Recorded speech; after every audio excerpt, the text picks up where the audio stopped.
Good afternoon. I'm sorry if I kept anybody waiting. Holding today Daf Chaf. We will start from Ibayaluhu, which is the third line from the top of Daf Chaf.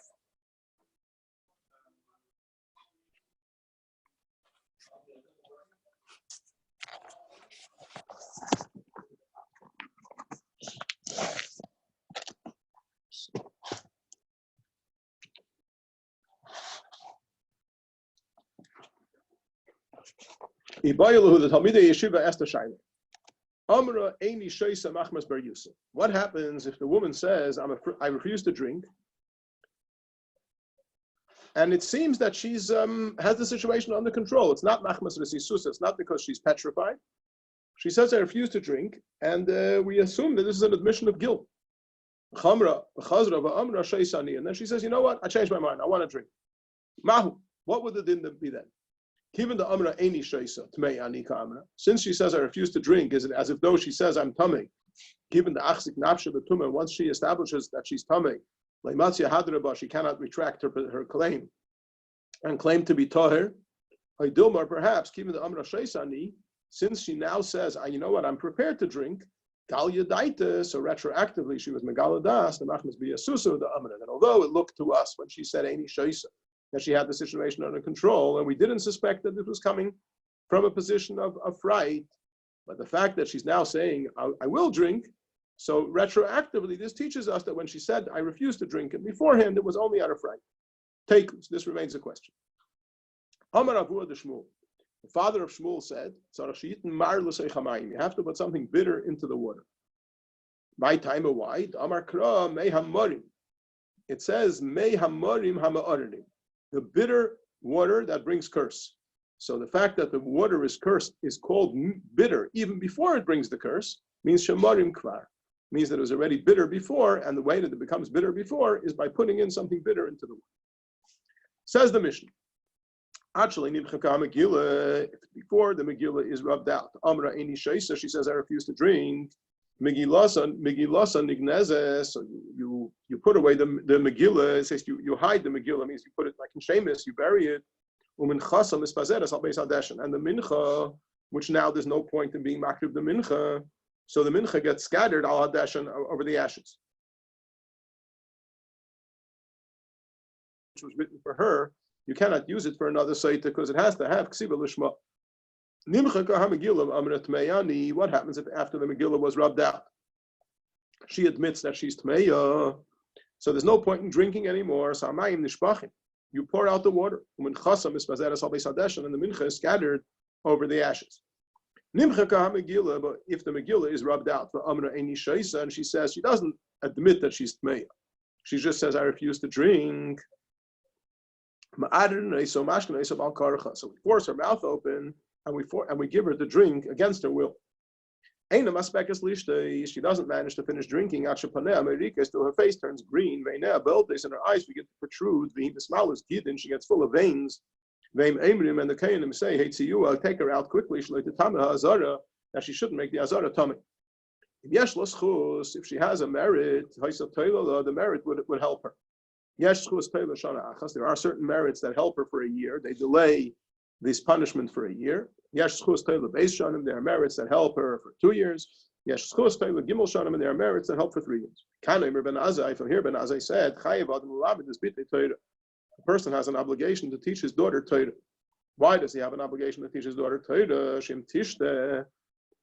In case she will drink the water of Sota and nothing happens to her, and she knows that she's guilty, so she'll get the impression that this is all a hoax, because she knows that she's guilty, so she was expecting that if the Torah is true, then something should have happened to her. And look what happened. She drank and nothing happened to her. So Ben Azai says, therefore, a person should teach his daughter Torah. In case such a situation develops, she should know the reason why nothing happened was because she has a schus, and the schus protected her. Rebbe Lezer says, anyone who teaches his daughter Torah is teaching her to be not conduct herself appropriately.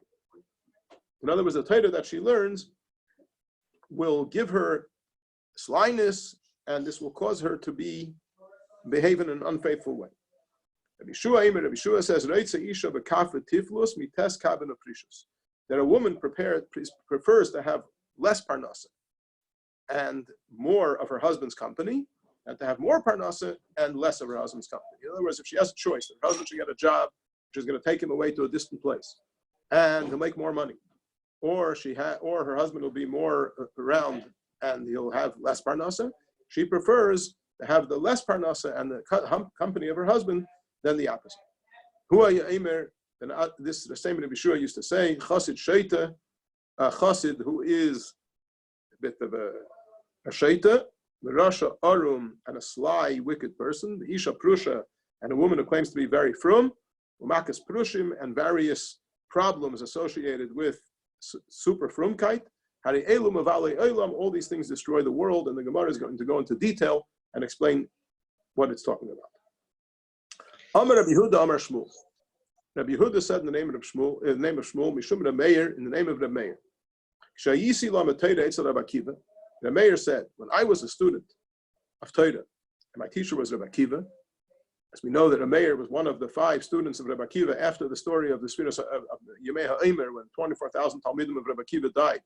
Reb Akiva went Eitzel Rabbeinu Rabbeinu Shabadarim, and he started all over again with 5 Talmidim. One of the 5 Talmidim was Reb Shimon Bar Yochai. One of the 5 Talmidim was Reb Meir. So when I was learning Torah by Reb Akiva, says Reb Meir, I used to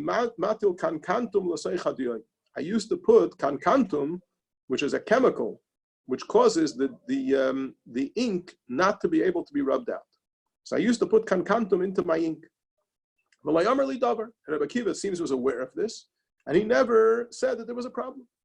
When I came to learn Torah by Rabbi Shmuel, Amar Li, Rabbi Shmuel said to me, Bni, my son, Ma melachtecha, what's your work? Amarti lo lav l'rani, so I told him I'm a sefer. Amar Li said to me, Bni, Havizor, you have to be very careful. Shamalachtecha melechas shamayim, your work is the work of heaven. Shamalachtecha melechas shamayim. Shamatachzir eis achas, it's possible that you will cause one letter to be missing. Oy tiyater eis achas, so you'll cause an extra letter to be written in the Sefer Torah. And by doing so, you're going to be destroying the entire world. So I said to Rabbi Shmuel, don't worry about me. I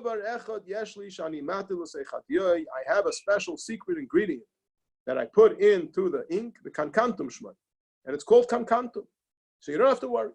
I'm fine. Amar Li, so Rabbi Shmuel said to me, is it permissible to put kankantum into the ink when you're doing safrus, when you're writing Sefer Torah, you're allowed to put kankantum into the ink? Again, sorry, kankantum makes sure that the ink does not get rubbed out? You cannot fully erase it when it has kankantum. Diyoi can be rubbed out. Once it has kankantum in it, it cannot be rubbed out. So Rabbi Shmuel said to the mayor, are you allowed to put kankantum l'seicha diyoi? The Torah says in Parsha Soita that you have to be able to rub it out. Ksav sheyuchal limches. It has to be ksav that can be rubbed out. So Rabbi Shmuel disapproved of Rabbi Meir's minhag of putting kankantum l'seicha diyoi. Rabbi Akiva never criticized him, but Rabbi Shmuel told him that it's forbidden. Now, if we look at the conversation between Rabbi Shmuel and Rabbi Meir, they started off talking about having an extra letter or a letter missing. Now, having an extra letter or a letter missing, it makes no difference if you have kankantum in your ink or you don't have kankantum in your ink. The Sefer Torah is puzzle when there's an extra letter, and the Sefer Torah is puzzle when there's a letter missing. It makes no difference if it's kankantum or not. So what is Rabbi Meir saying to Rabbi Shmuel? Don't worry about me. I put kankantum into my ink. Micah Amarle, Micah Mahadale. What did Rabbi Shmuel say to the Meir, and what's Rabbi Meir answering Rabbi Shmuel? And for the Gemara, Hachika Amarle. This is what Rabbi Meir is saying to Rabbi Shmuel.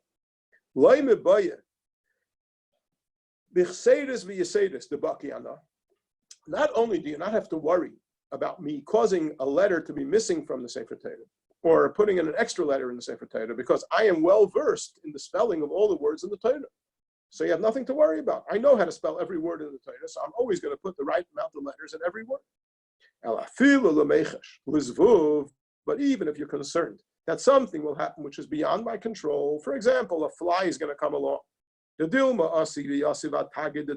fly will come and sit on the tag of the dalit, on the edge of the dalit, and rub it out, and turn the dalit into a reish. And that's what you're afraid of, that instead of saying Hashem Echad, it's going to say Hashem Acher.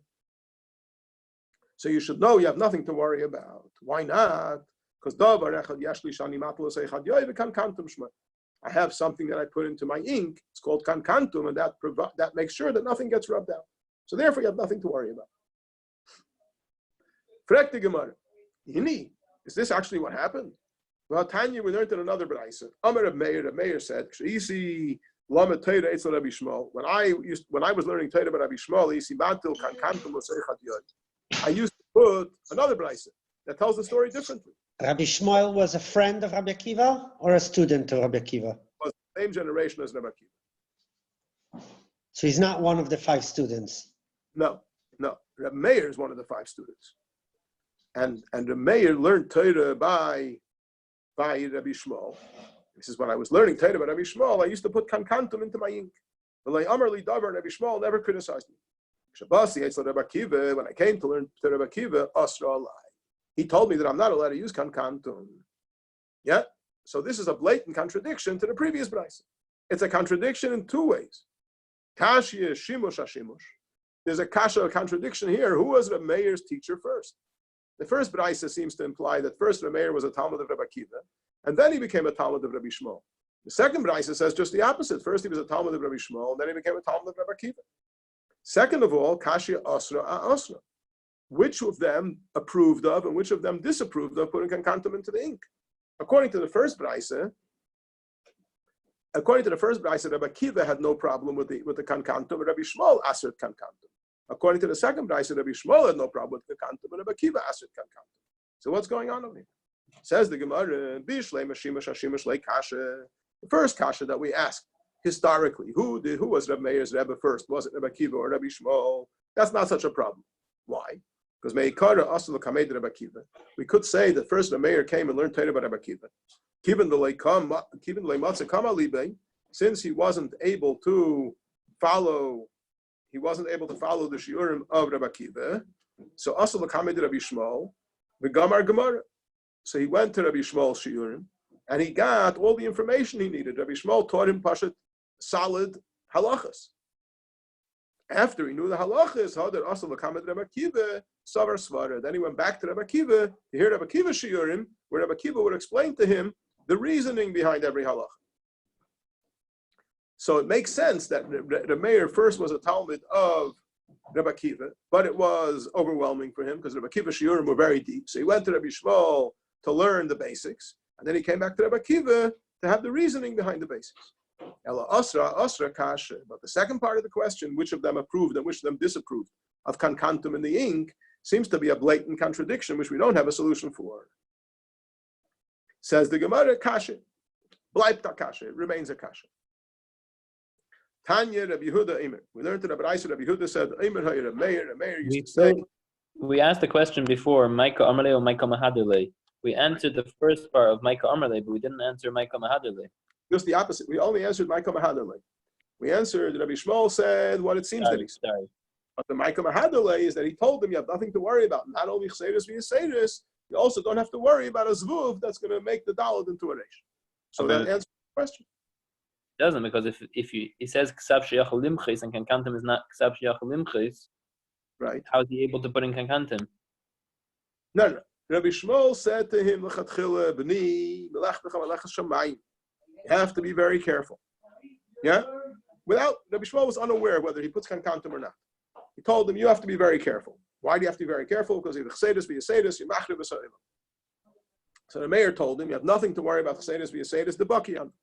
Not only that, in case you're worried about a zavuv, you don't have to worry about that either, because I put kankantum l'sei chadiyah. So Rabbi Shmuel said to him, you're not allowed to put in kankantum l'sei chadiyah. The Torah says umacha. So Rabbi Shmuel objected to putting kankantum l'sei chadiyah. So that's clear. Okay, I thought the Maika Mahadele was the Vatera Amra. No, that's about the discussion about the chseidus v'yaseidus, and he's answering about kankantum, which doesn't seem to have any shaychus to chseidus v'yaseidus. It doesn't help. Rashi says clearly, like Rabbi Gordon just said, my Kamalei, what did Rabbi Shmuel say to Rabbi Meir? Then Rabbi Meir answered, oh, I have kankantum. But the last part, Rabbi Shmuel, it seems like there's machlekes between Rabbi Meir and Rabbi Shmuel. Not machlekes, but Rabbi Meir taka put in kankantum, and Rabbi Shmuel said you're not allowed to. Rabbi Kiva said, Rabbi Kiva is Yamar, that was not Meichen, Rabbi Shmuel was Meichen. So obviously machlekes hashita between Rabbi Kiva and Rabbi Shmuel. One brisa seems to say Rabbi Kiva holds you are allowed to put a kankantum, and Rabbi Shmuel holds you're not allowed to put in kankantum. The other brisa says just the opposite. So that we have a kasha. Asara remains a question.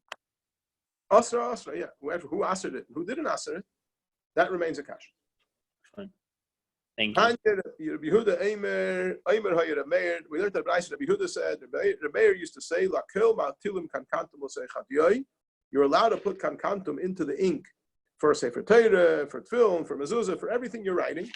Chutz mi Parsha Seita bilvad. Besides Parsha Seita. So the Pashtus, what he's saying is that when a sefer writes a Sefer Torah, when it comes to Parshas Nasai, and it comes to Parshas Seita, he has to suddenly change his ink. He has to find ink that doesn't have kankantum, because you're allowed to write the whole Sefer Torah. You're allowed to write with kankantum except Parshas Seita. Rabbi Yaakov says, Rabbi Yaakov says in the name of Rabbi Meir, Chus mi Parsha Seita shal Migdash. So even in the Sefer Torah, Parsha Seita, you're allowed to write with kankantum. It's only the special scroll that's written in the Beis Hamikdash for the Seita. Over there, you're not allowed to put in kankantum, because over there the Torah says Umacha. My benayim. What's causing them to have this machlekes? Whether the Parsha Seita in a Sefer Torah can be written with kankantum or not, says the Gemara. The machlekes is whether when a Seita comes to get herself sorted out in the Beis Hamikdash, do you have to write a special scroll? Do you have to write a special scroll for this Seita, or can you take a Sefer Torah out of the Aron Kodesh and rub out from Parsha Seita the part that has to be rubbed out? So if you say you can rub out from Parsha Seita from a Sefer Torah, so then the Sefer Torah, when you write Parsha Seita in the Sefer Torah, you have to write Iksav Sheyachal Imches. But if you say you can't erase it from a Sefer Torah, you have to have a special scroll written for this Seita, and from there you have to rub it out, then when you write a Sefer Torah, you can write Parsha Seita with kankantum, just like you can write the rest of the Sefer Torah with kankantum. Which obviously, according to the first opinion, would be that you do not need the Ksiva Lishma. Oh, so the Gemara is going to talk about this right now. Hani Tanoi kehani Tanoi. And these Tanoim follow the machlekes of another set of Tanoim. Tanya, we learned in a brayse, ein megillas ksheira lahashkes b'seita acheres. If the seita after everything is ready to go, she admits that she's guilty, so then you don't need the Megillah for her anymore, right? You don't. So can you use her Megillah for another seita? So the Tanakama says, no, you can't use it. Why can't you use it? Because it has to be written lishma. Rashi says, no, you can use the same Megillah that was written for one site, they can use for another site. So obviously the Acher Bar Yashi doesn't hold unique Siva Lishma. So if that's the case, this is the same machlekes that we have over here between the first day and Rabbi Yaakov. According to the first day that says that you can erase Parsha Seitim in HaTorah, it's because it doesn't have to be written Lishma. According to the second day that says you cannot erase Parsha Seitim in HaTorah, it's because it has to be written Lishma. Amar Rav Papa Dilma Lohi. So Rav Papa said, perhaps these two machlekes don't go together. Ad Kanlei Kamar Tanakama Hasam. Over there, where the Tanakama says you cannot use this Megillah, which was written for one Seita, to be mashka and the other Seita. Why does he say that? Once it was designated for Rachel, you can't redesignate it for Leah. Abel Teira, the stomach siva, but a Sefer Teira, which was written stam. It wasn't designated for Rachel, and it wasn't designated for Leah. Perhaps that's fine. In other words, it doesn't have to be written l'shem this woman, but it cannot be written l'shem another woman. Nachman Bar Yitzchak said, the other side of the machlekes might also not necessarily match. When does Rav Acher Bar Yasha say that you're allowed to use her Megillah for a Seita Acheres? It's Megillah. It's only if it's a scroll that was written for a Seita. It was written for the purpose of bringing curses upon a Isha Saita. So we're not so makbid. It was written for this Saita. It was written for that Saita. As long as it was written l'shum alis, that's also called l'shma.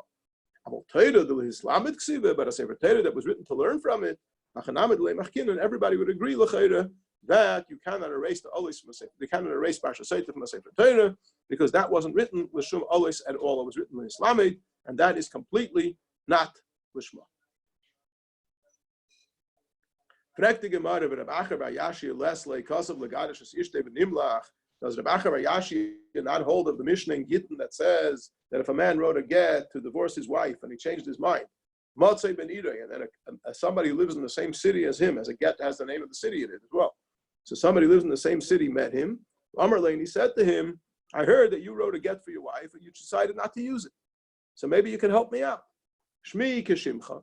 My name is the same as your name. Hashem ishti kashem ishtecha. My wife's name is the same as your wife's name, and we live in the same city. So can I take your get and use it to divorce my wife? So the din is, the Mishnah says, pasal agadish bay. It's pasal because it's not written l'shma. It's not written l'shem ha'ish l'shem ha'isha. So there's a Acher bar Yashi not hold that of the Mishnah which says pasal agadish bay. Amri, I'll answer you. Hasam v'kasav lo amar Nachman. By a get, the Torah says befedish because of law. He has to write it for her.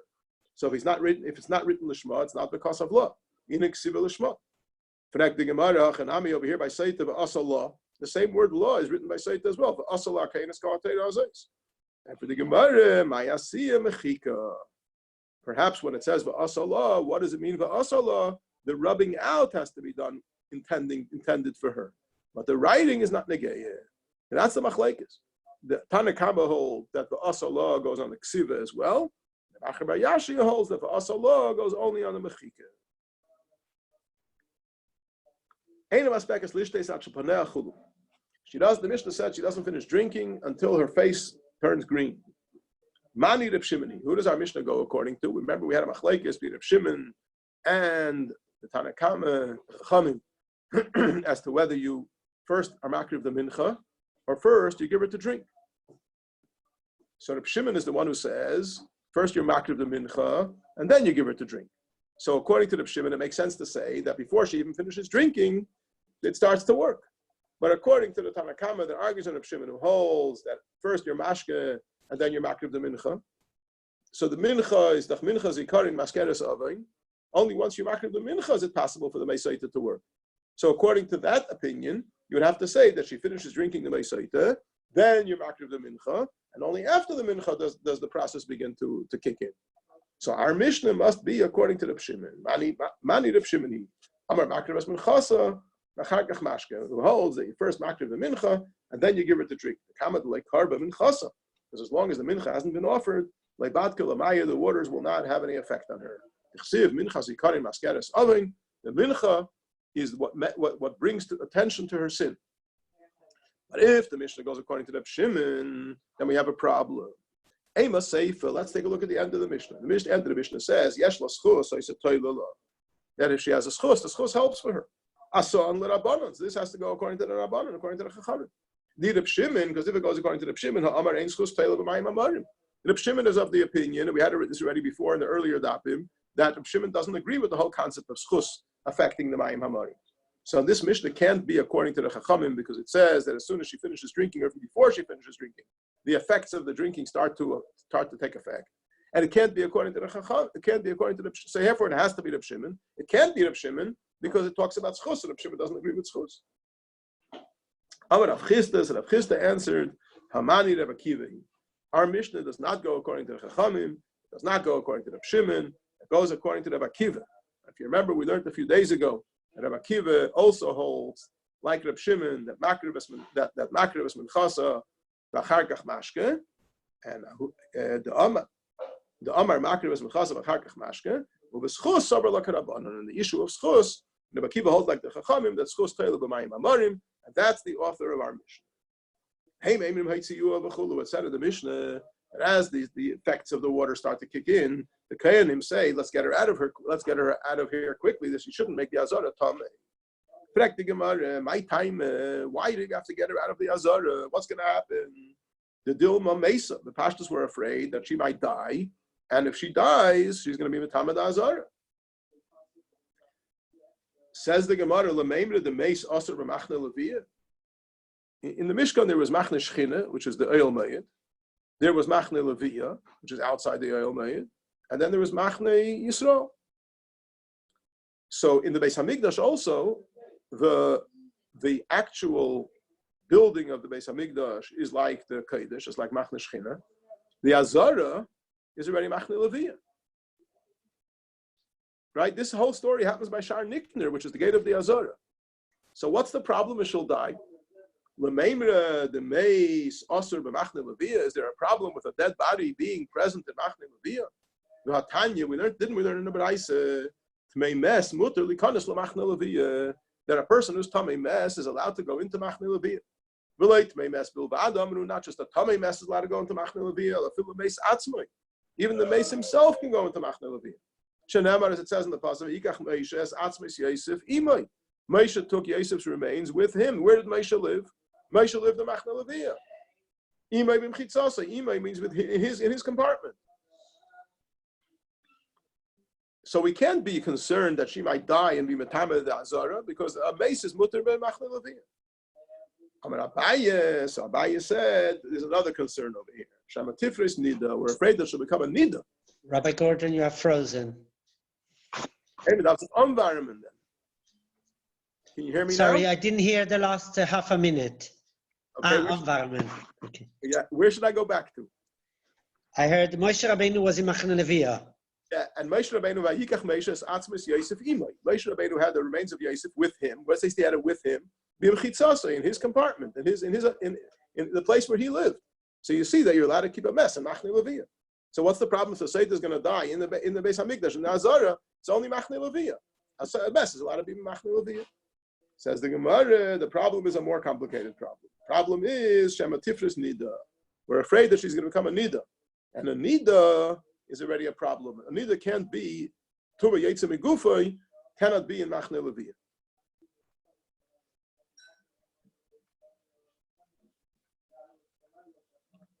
Fragt the Gemara, L'meimra to be a Susa Merapia. So why are you afraid? Why do you think she's suddenly going to become a Nida? Because out of fright, when this process begins to happen to her, out of fright, she's going to become a Nida. Says the Gemara, L'meimra, are you suggesting to be a Susa Merapia, that fright loosens the controls, and therefore she can become a Nida as she enters into a state of fright?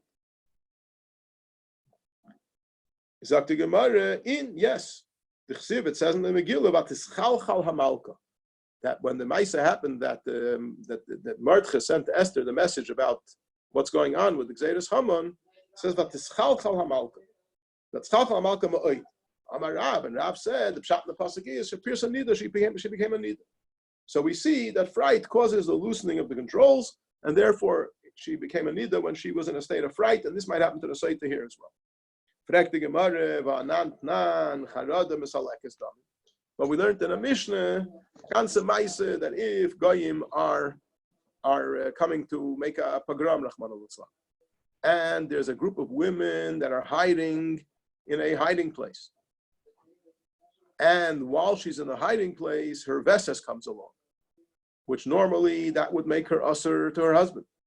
But because in a state of hiding and in a fright, so the veses is not considered an issue, and she remains mutter, because fright tightens the controls.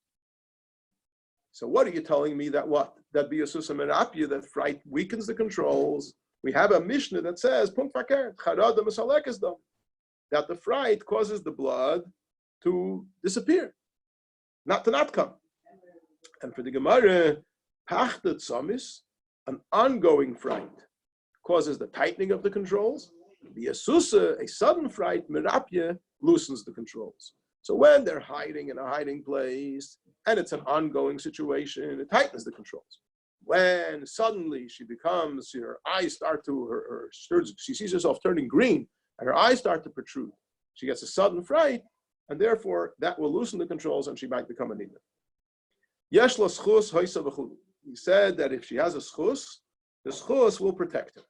Zakti Gemara, mani misnissen. Who does our Mishnah go according to? Our Mishnah said that there's a schus, there could be a schus that's tailor 1 year, It could be a schus that's Taylor 2 years and a schus that's Taylor 3 years. Is that right?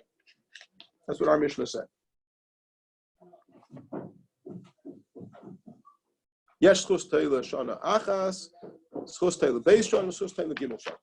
Says the Gemara, Mani Masnissen, who does our Mishnah go according to?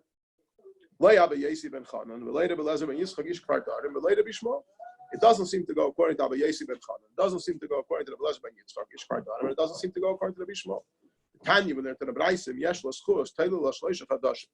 If she has a schus, the schus will protect her for 3 months. Kedei akara so uber, which is the amount of time it takes from when a woman conceives until the baby develops to the point where he's noticeable. Divrei Abba Yesi ben Chanan. That's the opinion of Abba Yesi ben Chanan. Belazar ben Yitzchak Ish Gארדאן disagrees, and he says Tes Chadash. The schus can help for 9 months. Shnei it says in the pasuk v'niksav v'nizra zara. And it says in another pasuk until him zera yavdenu yisupar. So when is it considered zera? When yisupar zera haroi l'saper. Only when he's able to speak. So the fact that his hooker uber in the inner stomach after 3 months is not yet a zera haroi l'saper. He only becomes a zera haroi l'saper after 9 months. So it's a raya that the schus helps for 9 months. Schus, that means Hashem is going to wait for her to give birth before she dies? No, it means that she's given that extra. She's given that extra time, and the effect of the waters of Sotah are delayed. So what's the point of those 9 months? No, because it says v'niksa v'nizra zara, and we learn that from the words v'niksa v'nizra zara, that amount of time it takes to be v'nizra zara, that's the amount of time that the schus helps for. So one day it says it means kedei akara so uber, which is 3 months. One day it says it's zera haroi l'saper, which has to be 9 months. Rabbi Shmuel says shnei masar chedesh, that the schus can help for 12 months. Although I can't prove it, says Rabbi Shmuel, but I have a remes for it. It says by Nebuchadnezzar that Daniel said to Nebuchadnezzar, after Nebuchadnezzar was worried that he's going to be punished for his aveirus, so Daniel said to Nebuchadnezzar, "Lehein malka malki yishper alach lechetech b'tzedakah proik v'visach b'meichan anyin." He said that you can look after yourself by redeeming your sins with tzedakah, and the bad things you did by looking after the poor, by gracing the poor. And then it said, "Hein tava arka l'shalvasechem." And this way, your tranquility will be lengthened. So Daniel didn't say to Nebuchadnezzar, "You won't be punished." He said you could delay the punishment by having the schus of giving tzedakah and looking after the poor. Uksiv, and then it says further, Kula matal Nebuchadnezzar malka. All these things came upon Nebuchadnezzar. Uksiv, and it says l'ksas yarchim chdei asar, and it happened after 12 months. Is that ayah that a schus helps for 12 months? So the question is, our Mishnah brings 3 opinions. One opinion says 1 year, one opinion says 2 years, one opinion says 3 years. And here we see that there's 3 opinions, and neither of and they don't stem with our Mishnah. Here it says 3 months, 9 months, and 12 months. And for the Gemara, La'elam Rabbi Shmuel. The Emes, our Mishnah goes according to Rabbi Shmuel, who says 12 months. And that's why our Mishnah said, Yesh schus teile shana. Shana is 12 months. The only thing is, Ashkach Kra, the Omar V'tani. We found the pasuk that gives you, and it says that the year can actually be extended beyond the year. It says in the pasuk, Heyamar Hashem al shleisha pishei edoim. Shleisha pishei edoim. So the pasuk is Meirich in the Zman, and it says that the Kadosh Baruch Hu is Meirich Zman until 3 times. So instead of 1 year, it becomes 3 years. Why does he say there's no raya, only has a remes? It's a perfect raya. Mamish a raya. State in pasuk, Nebuchadnezzar deserved the punishment, and Daniel told him that if you give tzedakah, if you have a schus, you can delay the punishment. How long did it delay for? For 12 months. So it's a cluttered raya that the schus is taken 12 months. Why are you being apologetic and saying and for the Gemara? The reason he didn't consider it a raya was because Nebuchadnezzar was a goy, and maybe by a goy it's different. Why is it different by a goy? Rashi says, by a goy, the Eibush is not in such a rush to give him his punishment in Elam Hazeh, because in Elam Haba he's not going to have anything special to look forward to. But a Yid, the Eibush loves Yidden, and he wants them to get the best they can possibly give them in Elam Haba. And therefore, the Eibush is in a rush to punish him in Elam Hazeh, then in Elam Haba he should get his full reward. And therefore, the fact that a guy could get a postponement of a punishment is not a raya that a yid can get a postponement of a punishment, but it is a zeicher. And since we know that there's a concept of schus toile b'mayim amorim, so we can try to see what happens by Nebuchadnezzar, that the delay was 12 months. So Mistama over here by Saita, there's a chance that it can also be a delay of 12 months, although we can't consider it a raya because of the difference, and Nebuchadnezzar was a guy, and the Saita is a yid. Okay, this is where we'll hold it. Mir Hashem, tomorrow, 3 o'clock. Froze again. I said we will stop over here, and tomorrow we'll continue. Okay, naf take, warmen. Shkoyach. Right.